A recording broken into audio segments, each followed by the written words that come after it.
За бүгдээрээ сайн байцгаана уу. За орчин цагийн менежментийн чиг хандлага хичээлийн 4 дахь лекцээр бүгдээрээ хамтдаа системийн хандлагын талаар үзэж байна. За энэ хичээлээр бүгдээрээ дараах 3 зүйлийг сурна. Нэгдүгээр системийн хандлагын тухай ойлголттой олно. Тэгээд системийн хандлагын талаар ойлгохын хүрээнд бид нар эхлээ систем гэдэг чинь юу юм бэ гэдэг зүйлийн талаар мэдэж аваад за тэгвэл байгууллага өөрөө систем юм аа. Тэр дундаа нээлттэй систем гэдэг зүйлийг ерөнхийн энэ 3 ойлголтыг бүгдээрээ сурах нэ. За өмнөх хичээлүүдээр бүгдээр хамтдаа сурсан байгаа. Өөрөөр хэлбэл менежментийн сэтгэлгээний хөгжлийн нэг 4 гол чиглэл байгаад харин 3 чухал хандлага байдгаа гэж ингээд үтсэн баа. За тэр хандлагын бүгдээр хамтдаа системийн хандлага буюу хоёр дахь хандлагыг хамтдаа сурах гэж байна. За тэгвэл системийн хандлага гэдэг чинь яг юу юм бэ гэдэг зүйлийн талаар бүгдээр хамтдаа сурцгаая. Тэгээ удирдлагын талаарх олон чиглэл хандлагад өөрөөр хэлбэл өмнө гарсан 4 чиглэл за нэг хандлага гэсэн тийм үү. За тэнд бүр анханасаа гаргаж ясан гол дутагдал нь юу байсан бэ гэдээ үзэхээр нөө удирдлагын үр дүн олон хүчин зүйлээс хамаардгийг ерөөс анзаараагүй зөвхөн айл нэг гэсэн зүйлд анхаарлаа ингээд төвлөрүүлж байсан байх нь. Өөрөөр хэлэх юм бол хамгийн ихнийх нь чиглэл маань болохоор шинжлэх ухаанд менежментийн чиглэлийн хувьд болохоор түлхүү ажилдаа хамааралтай байсан тийм үү? Ажлаа хийгээд ажлыг яаж хөнгөлөх үү, багасгах уу гэж. Харин дараагийн чиглэл болохоор сонгодог болон захиргааны чиглэлд болохоор түлхүү удирдлага болон ажилтан гээд за удирдлага буюу хүмүүс яаж удирдах ёстой юм бэ гэдэг зүйлийн тал. За тэгээ харилцаа болоод зан төлөв, зан үйлийнх, за цаашлаа тоон гэсэн эдгээр чиглэл бүрдээ болохоор яг нэг гол зүйлийг барьж яасан болохоос олон хүчин зүйлээс хамаардаг гэдгийг анзаараагүй байсан байх нэ. За тэгвэл системийн онолыг удирдлагад хэрэглэснээр байгууллага нөгөө гадаад орчинтойгоо саншиггүй холбогдсон нөгөө олон хэсгээс бүрдсэн нэгдэл гэж ойлгох боломжийг олгосон байна. Өөрөөр хэлбэл энэ системийн хандлага гарч ирснээр хүмүүс тус тусдаа ийм зүйл биш юм байна. Эдгээр болохоор энэ байгууллага гэдэг маань болохоор гадаад орчинд байгаа сайшгүй холбогдсон удирдлагад байгууллага гэдэг гадаад орчиндаа сайшгүй холбогдсон олон хэсэг зүйлээс бүрдсэн нэгдэл юм байна гэж ингэж ойлгож авах болсон байна. За тэгэхээр системийн онол маань өөрөө түүхийн урт хугацаанд удирдлагын онол практикт зонхилж байсан чиглэлүүдийн оруулсан хувь нэмрийг нэгтгэн үзэх юм боломжийг нээж өгсөн байна. За өмнө нь байсан чиглэл хандлага мөнөг бүр тухайн үеийн нөхцөл байдал болоод орон цаг хугацааны хувьд болохоор яг тэр үедээ маш зөв чиглэлтэй байсан. Тэгвэл систем онол гарч ирснээр тэрийг бүгднийг нэгтгэж харах юм боломжийг олгосон гэж ингэж үзэж байна. Тэгэхээр анх нөгөө нарийн шинжлэх ухаанууд болох техникт системийн онолыг хэрэглэж хагаад за тэгвэл хизээнээс яг удирдлага буюу менежментийн системийн хандлагыг буюу системийн онолыг хэрэглэх болов гэхээр 1950-ад оны үед болохоор удирдлагад энэ системийн онол гэдгийг ашиглах болсон байна. За тэгэхээр системийн хандлага гэдэг маань удирдлагын ямар нэгэн хэлбэрүүдийн буюу удирдах зарчмуудын цуглуулга биш юм аа. Харин байгууллага ба удирдлагын талаарх сэтгэлгээний арга юм аа гэж ингэж үтсэн байна. За өмнө нь үтсэн хандлага ялангуяа үйл явцын хандлагын хувьд болохоор удирдлагын чиг үүргүүднийг бүр маань өөрөө үйл явц байгаад за тэр үйл явц маань тасралтгүй явагддгаа гэж ингэж үзээд үүнийг болохоор үйл явцын хандлага гэж үзчихсэн бол системийн хандлагын хувьд болохоор удирдлагын ямар нэгэн хэлбэрүүд буюу энэ удирдах зарчим гэдэг удирдах чиг үүргүүд маань болохоор тийм цуглуулга биш харин нөгөө байгууллага болоод удирдлагын талаарх сэтгэлгээний арга юм аа гэж ингэж үтсэн байна. Тэгэхээр заавчлаад системийн чиглэл болоод удирдагч системийн чиглэлийнхний хувьд болохоор удирдагч хүнд яаж тусалдгийг ухаарахын тулд байгууллага гэж юу болохыг сайн мэдээд за тавьсан зорилготой илүү үр дүнтэй хүрэхин тулд гүнзгий ухаарах хэрэгтэй гэж ингэж үтсэн байна. Давчхандаа хэлэх юм бол удирдагч хүн байгууллага гэж юу вэ гэдгийг сайн мэдэх хэрэгтэй байна. За тэгвэл байгууллага гэдгээ сайн мэдэх юм бол түүндээ улбаалаад тухайн байгууллага маань тавьсан зорилготой үр дүнтэй хүрэх юм боломжтой юм аа гэдэг зүйлийг системийн чиглэлийнхэн хэлсэн байх нэ. За тэгвэл энэ системийн хандлага маань ийхүү гарч ирсэн бол тэгвэл эндээс улбалаад системийн хандлагыг буюу системийн талаар онолыг болохоор 1950-ад оны үеэс болохоор энэ удирдлага буюу менежментэд ашигласан гэж сая үзсэн шүү дээ. За тэгвэл түүнийг ойлгохын тулд тэгвэл систем гэж юу вэ гэдэг зүйлийг ойлгох хэрэгтэй болох нь. Тэгэхээр систем гэдэг нь тухайн зүйлийг тодорхойлоход тус бүрдээ хувь нэмэр оруулдаг нөгөө харилцан хамаарал бүхий хэсгүүдээс бүрдсэн бүхэл бүтэн цогц гэж ингэж үзэж яах вэ. За жишээлх юм бол машин болохоор олон эд ангиас бүрддэг. Тэгээ эд анги бүр нь болохоор нийлжээд нэг систем болдог. Тэгвэл тэр эд ангиас за аль нэгэн зүйл нь гэмтэх юм бол яах вэ гэхээр машин буюу систем ажиллахгүй. Яг үүнийг л хэлж байгаа. Зурагч ч гэсэн муу адилхан байгаа тий. За тэгэхээр бүрдэл хэсэг тус бүр нь бусадтайгаа харилцан үйлчил байдаг. Тодорхой шинж хадгалдаг ба нэг нь л байхгүй бол яах вэ гэхээр бүхэлдээ ажиллахгүй. Эсвэл буруу ажиллана гэсэн. За ийм зүйл байна. Тэгэхээр ямар нэгэн ургамал бай, амьтанч бай, хүн өөрөө ч гэсэн харилцан хамаарал үйлчлэл бүхэн олон хэрэгтнээс бүрддэг систем гэж. За тэгэхээр системийн хандлагынхаа хувьд болохоор байгууллагыг харсан. Байгууллагыг харахдаа яг хүнийг харахад хүн өөрөө олон хэрэгтнээс бүрдсэн систем шиг байгууллагч гэсэн яг тийм байд юм байна гэдэг санаа яах нь систем онолын гаргаж ирэхэд бол систем гэдэг ойлголтыг мэдэж авсан байна. За шинжлэх ухаан технологийн эрчимтэй хөгжлийн өнөө үе юу гэхээр системийн тухай ойлголтыг шинжлэх ухааны олон салбарт өргөн ашиглаж байна.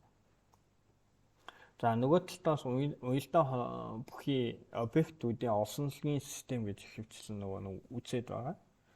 Тэгэхээр системийн дараах ухагтхуун нэг бол хэрэгэлдэг байгаа. Өөрөөр хэлбэл системд объект гэдэг нэг ухагтхуун, холбоо гэдэг нэг ухагтхуун, шинж гэсэн нэг юм гурван ухагтхууныг ойлгох хэрэгтэй байна. Тэгэхээр системийн хэсэг буюу нөгөө бүрэлдэхүүнийг объект гэдэг эд анги бүртээ нэг объект байна. За энэ хэсгүүдийн хязгааргүй олонцгоос систем үүснэ гэж ингэж үзэж байгаа. Тэгэхээр өөрөөр хэлбэл юм бол энэ объект гэдэг нэг зүйл байна. Өөрийн гэсэн шинжтэй байна. Энэ бүр маань хоорондоо холбоотой байна. Энэ бүгдээрээ ингэж нийлжээж систем гэдэг зүйл гарч ирнэ гэдэг ийм зүйлийг гаргаж ирсэн байна.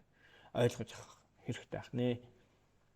Тэгвэл систем маань хүрээлэн байгаа орчинд оршиж түүгээр нөхцөлсөн байдаг. Систем гэл ингээ ярангуутал бид нар юу толгойд бууж байгааг бодох юм тий. Ямар нэгэн тогтолцоо байна гэж бас хэлж болно. Тэр нь зүгээр өөр ганцаар оршихгүй хүрээлэн байгаа орчинд оршиж байна. Тэгэхээр тухайн системийн үнд нөгөө хүрээлэн байгаа орчин гэдэг нь юу вэ гэхээр за шинжийнх нь өөрчлөлт систем нөлөөлдөг объектууд байна. Мөн системийн үйлчлэлийн үр дүнд өөрчлөгдөх шинжүүдтэй тийм объектуудын бөөгнөрлөл гэдэг маань өөрөө хүрээлэн байгаа орчин гэдэг ойлголтууд байна. За системийг ерөнхийдөө ойлгохын тулд гурван зүйлийг мэдэж авах нь тэ гурван систем байх нь. Нэгдүгээр байгалийн систем. За хоёрдугаар болохоор зохиомжтой объектуудын буюу бит систем. За гуравт нь болохоор хийсвэр систем гэсэн. За ийм гурван систем байд юм байна гэдгийг мэдэж авах шаардлагатай байна. За тэгвэл байгалийн систем гэдэг маань юу вэ гэхээр ихэнх байгалийн ихэнх юмс юу вэ гэхээр байгалийн ихэнх юмс буюу ихэнх систем юмс эрчим хүч буюу хүрээлэн буй орчны мэдээлэлтэй байн солилцоонд байдаг задгаа систем гэж үздэг. Системээс гадагш за эрчим хүч за юмс мэдээлэл гаргахгүй тэдгээр нь гаднаас түүнд орохгүй байлын битүү систем гэж ингэж үзэж байгаа. Тэгэхээр гадагш гаргаж гаднаас уг системд орж ивэл задгаа систем байх нь. Тэгэхээр байгалийн ихэнх юмс маань задгаа болон систем гэж байгаа юм байна. Энэ болохоор задгаа систем байдгаа гэж ингэж үзсэн байна. За тэгвэл зохиомжтой систем, бит зохиомжтой систем гэдэг маань юу вэ гэхээр бүхэл бүтэн байх, за тусгаарлагч байх, нийлмэл байх, задгаа битүү байх, доктортой байх, эргэх холбоотой байх, зохицон дасгах чадвартай байх зэрэг байгалийн системийн олон шинжийн зохиомжтой систем гэдэг зүйлд ингээ агуулгатай. За тэгвэл дараагийн нэг зүйл маань хийсвэр систем байна. Энд юу вэ гэхээр нөгөө объектуудын шинжийг тэмдэглэлээр илэрхийлсэн нөгөө үзэл санаа, төлөвлөгөө, таамаглал зэрэг ухтган маань өөрөөсөө юунд орох вэ гэхээр хийсвэр гэдэг ийм системд орох нэ. За тэгвэл эндээс бид нар ойлгож авах зүйл вэ гэхээр систем гэдэг чинь байгаль систем байдаг. Байгалаас өөрөөс нь өгөгдсөн юм системүүд байна. За түүнээс улбаасан байгалийн системийг түлхүүтэй авч ашигладаг нь болохоор зохиомжтой систем байна. За түүнээс улбаалаад бид нар ийм байж болох юм байна гэж ингээ объектуудыг тэмдэглээд илэрхийлсэн үзэл санаа төлөвлөгөө таамаглал болохоор хийсэр систем гэсэн. За ийм гурван төрлийн систем байдаг байх нэ. Тэгэхээр системийн зорилт маань юу вэ гэхээр нөгөө хөрөөлөн байгаа хүчин зүйлээс хамаарна. За систем гэдэг байгаа зүйл маань ганцаараа биш юунаас хөрөөлөн байгаа хүчин зүйлээс хамаарч байгаа. Өөрөөр хэлбэл систем нь хоорондоо зохицох чадвараар харилцан адилгүй байдаг. Тэгэхээр энд нэг хоёр зүйл яригдана. Систем маань удирдах, удирдуулах гэсэн хоёр хэсгээр бүртгэнэ. За нэг удирдах нэг хэсэг байна. Тэр удирдлагын доор байгаа зүйл маань удирдуулах гэдэг нэг зүйл байна. Тэгэхээр удирдах систем гэдэг нь нөгөө объектын тухай мэдээллийг хүлээн авч удирдлагын зорилгын үүднээс түүнийг боловсруулсан удирдуулах гэдэг надаар нөгөө удирдуулах гэдэг тухайн объектэд нөлөөлөх хэлбэрээр юм дамжуулдаг байна. Тэгэхээр бүх объект үзэгдэл үйл явцууд хоорондоо харилцан холбоотой нөгөө харилцан бие биедээ нөлөөлж байдаг. Тэгэхээр аливаа системийг тусгаад нь авч үзэхдээ орчин нь объектэд, объект нь орчиндоо хэрхэн нөлөөлж байгааг зайлшгүй тогтоох шаардлагатай. Тэгэхээр эндээс ойлгож авах зүйл маань юу вэ гэхээр удирдах систем гэдэг байгаа зүйл маань болохоор систем гэдэг байгаа зүйл маань өөрөө удирдах систем, удирдуулах систем гэсэн юм хоёр зүйл байна. Тэгвэл удирдах систем ямар мэдээлэл аваад удирдуулах системд өгж гэнэ гэдэг зүйлийг мэдэх нь за хэрхэн нөлөөлж байх нь мэдхийн зайлшгүй шаардлагатай гэдгийг мэдээж авах хэрэгтэй байна. Тэгвэл нэг гадаад орчинтойгоо харилцан үйлчилдэг аливаа систем улам нарийн том системийн бүрэлдэхүүнд орохын хамт энэ системийн удирдуулах хэсгийн элемент нь болж өгдөг. Тэгэхээр удирдлага нь дээд доод шаттай шатлсан системтэй байна гэж үзэх юм бол систем нь гадны нөлөө болон системийн дотоод үйл явцын үр дүнд өөрчлөгдөж болно. За тэгэхээр систем гаднаас ямар нэг нөлөөг авна. Нөгөө талаар би өөрөө систем удирдуулах юм олон нөгөө нэг объектууд байгаа. Тэр бүгд маань үйл явцын үр дүнд янз бүрийн өөрчлөлтүүд гарч ирж болно. Тэгвэл тэндээс болоод систем өөрчлөгдөж болох нэ. Тэгэхээр системд нөгөө гадны маш олон зүйл нөлөөлдөг. Гэхдээ тэр бүхэн чухал ач холбогдолтой байж чадахгүй. Нөгөө систем нөлөөлөх бүх хүчин зүйлс нөгөө дотроос удирдлагын зорилгыг биелүүлэхэд чиглэгдсэн системийн төлөвт онцгой шийдвэрлэх нөлөө үзүүлэх тийм хүчин зүйлсээ сонгож авах хэрэгтэй байдаг. За манай систем ажиллахад удирдлагын зорилгыг биелүүлэхэд чиглэгдсэн тодорхой төлөв байж тэр зүйлсийг би өөртөө авч тэр тухайн систем ажиллана. За энэ гадны хүчин зүйлийг орох хэмжигдэхүүн буюу орц байгаа тийм. Мэдээж энэ нөгөө байрны орц бол биш тийм. Альва нэг бүтээгдэхүүнийг хийхэд орж байгаа зүйлс маань орц байгаа. Орох нөлөөлөл системийн орох хувьсагч гэсэн зүйл энэ дээр багтана. За тэгэхээр нөгөө орчиндөө нөлөөлөх системийн үйлчлэгийг гарах хэмжигдэхүүн буюу гарц гэдэг байгаа. За уучлаа. Явгууны гарц бол мэдээд биш тийм. За нэг тухайн зүйлийг за бүтээгдэхүүнч бай, үйлчлэгч бай. За альва нэгэн ажлыг хийхэд за тухайн зүйлийг хийхэд ороод байгаа зүйл маань орц байгаа нь.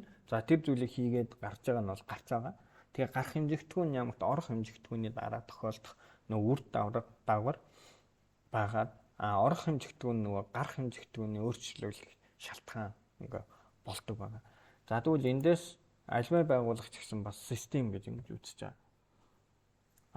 Байгууллагыг систем гэж үзнэ. Тэгэхээр хүмүүс байгууллагын нийгмийн бүрдэл болдог. Хүмүүс өөрөө тухайн байгууллагын нийгмийн бүрдэл нь болоод байгаа. Гэхдээ нөгөө ажил үйлчлэгийг явуулахын тулд техникийг хамтран ашигладаг учраас байгууллагыг нийгэм техникийн систем гэж нэрлэж олно гэж ингэж үзсэн ба. За тэгвэл нийгэм техникийн систем гэж ингэж систем байгуулахын хувьд юу чухал вэ гэхээр тухайн байгууллагыг юу болж байна, юу болохгүй байна гэдгийг зөв онцлох нь чухал. За энэ жишээгээр эмчийг авсан байна те. Эмч хүн тухайн хүнийг үзхийн тулд яах вэ гэхээр эхлээд тухайн хүнийг оншилдог баг. За үзээд за ийм онцтой байгаа учраас ийм эмчилгээ хийнэ гэд. За хэрэгцээ тухайн эмч буруу онцлол яах вэ?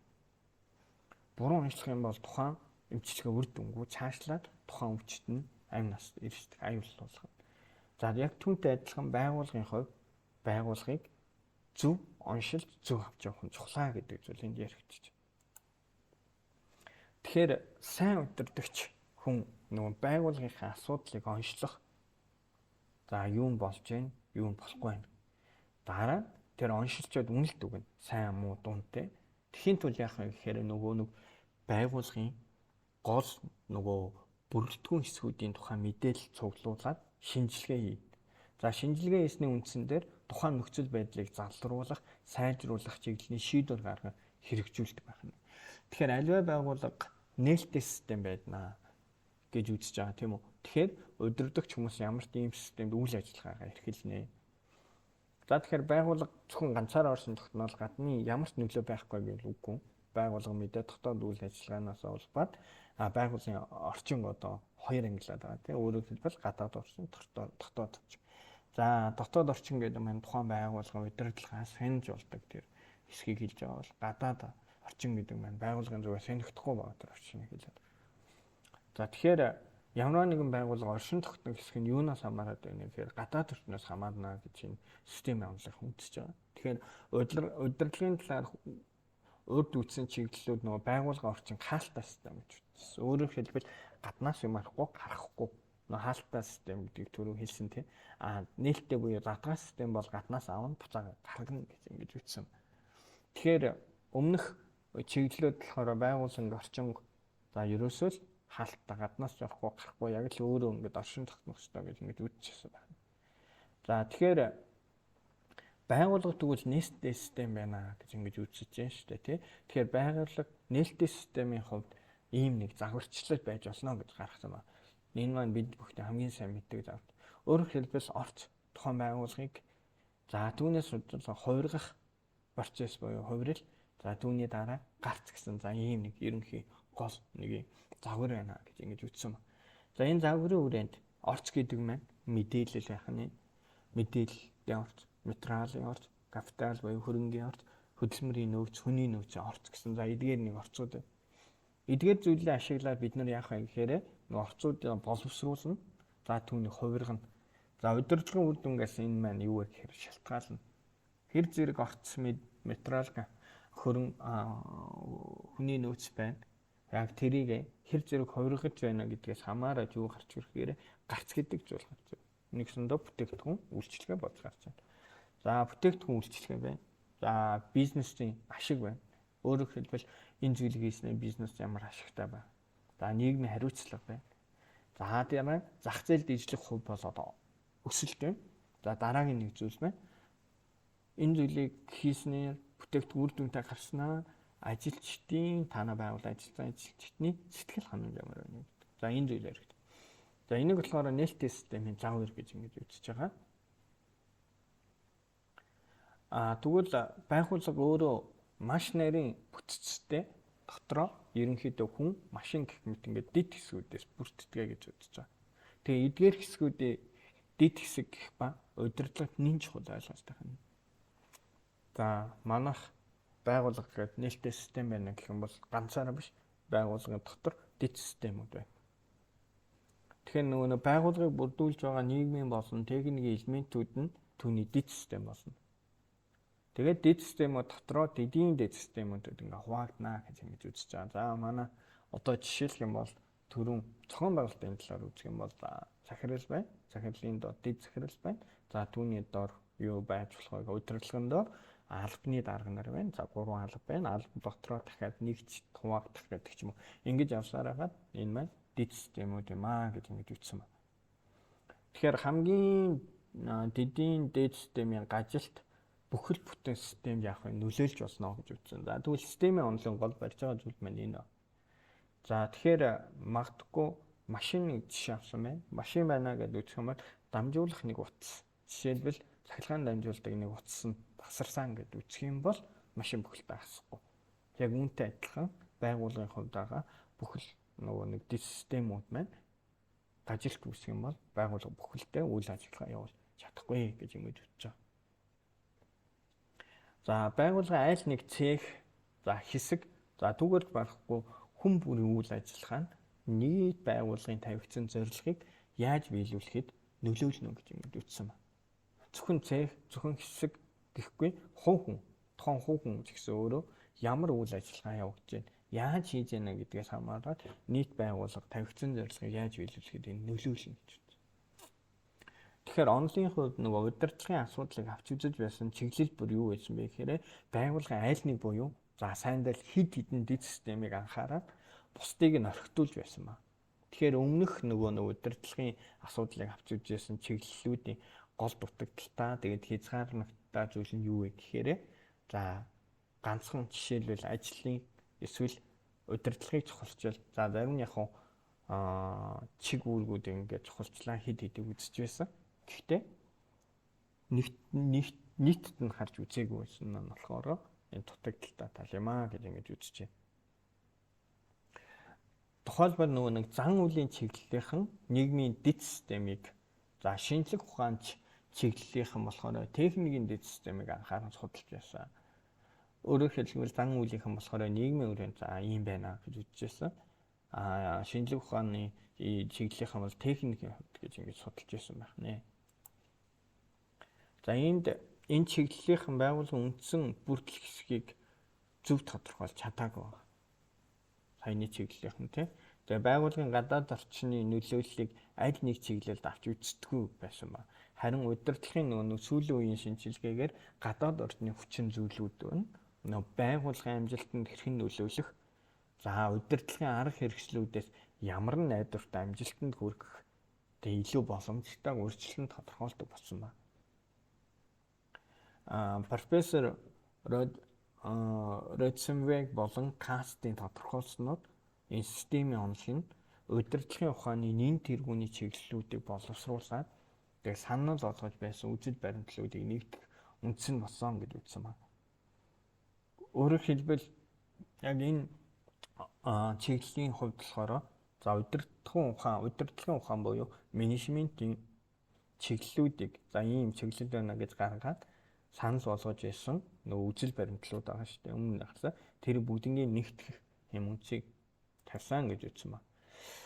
За тэгвэл энэ систем хандлага гэдэг системийн хандлага гэдэг нь болохоор нийт шин чиглэл гэж үзэж байгаа зарим эрдэмтэд тэгээ цаашдаа түүний онол практикийн ач холбогдол болон өснө гэж ингэж үзэж яах нэ. Гэхдээ нөгөө байгууллагын чухам ямар элементүүд систем гэдэг утгаараа нэн чухал болохыг нөгөө системийн онолоо удирдагчдад системийн онол болохоор нөгөө байгууллага удирдах байгаа удирдагч нарт бол шууд хэлээд өгөөгүй. Байгууллагын олон тооны ингээд дэд системээс бүрддэгэ. За гадаад орчинтой харилцан үйлчлэлтэй байдаг нээлттэй систем гэдгийг л харуулж өгч чадсан байна. Тэгэхээр системийг өмнө нь хаалтаа гэж үзчихсэн бол системийн хандлага гарч ирснээр за байгууллага бол нээлттэй систем байна гэж ингэвэл үзчихээд гаднаас ингээд нөлөөлт юм байна гэж үзчихээд яг ямар зүйл нөлөөлөд байна гэдгийг бол тодорхойлж хэлж чадаагүй байна. За жишээлх юм бол тухайн байгууллагын хувьд болохоор бизнесийн болон аюулын талаарх ийм одоо тий одоо нөлөөллүүд байна. Гадаад орчин байна тий байгууллагын зорилго гадаад орчин нөлөөлөхгүй зүйлс за гадаад орчин нөлөөлөх зүйлс гэдэг ингээд удирдагчд маань юу нөлөөлж байна.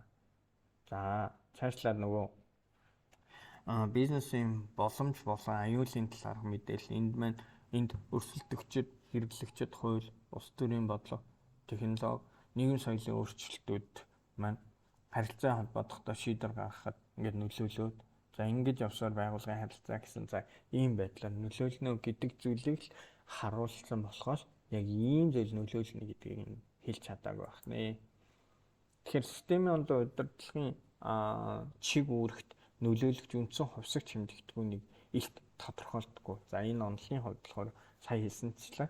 За удирдлагын чиг үүрэгт болохоор ийм зүйлтэй ийм зүйл нөлөөлнө. Өөрөөр хэлбэл нөлөөлөгч үндсэн ийм хувьсагч байна гэдэг зүйлийг энэ системийн онолд гаргаж ирээгүй. Тэгэхээр системийн онолыг удирдлагын үйл явцад хэрэглэхийн тулд систем болох байгууллагын ямар үзүүлэлтүүд хувьсах хэмжигдэхүүн гэдгийг удирдагч мэдэж явах ингээд шаардлага гараад ирсэн. Тэгэхээр гадаад орчноос, дотоод орчноос за онцгой нөгөө гадаад орчноос ямар те хүчин зүйл энэ байгууллагт нөлөөлөд байна гэдгийг мэдэх юм хувьсагч үзүүлэлтүүдийг хувьсах хэмжигдэхүүн юу вэ гэдгийг мэдэх шаардлага гарч ирсэн гэж байна. Тэгэхээр ямар хувьсах хэмжигдэхүүн байдаг?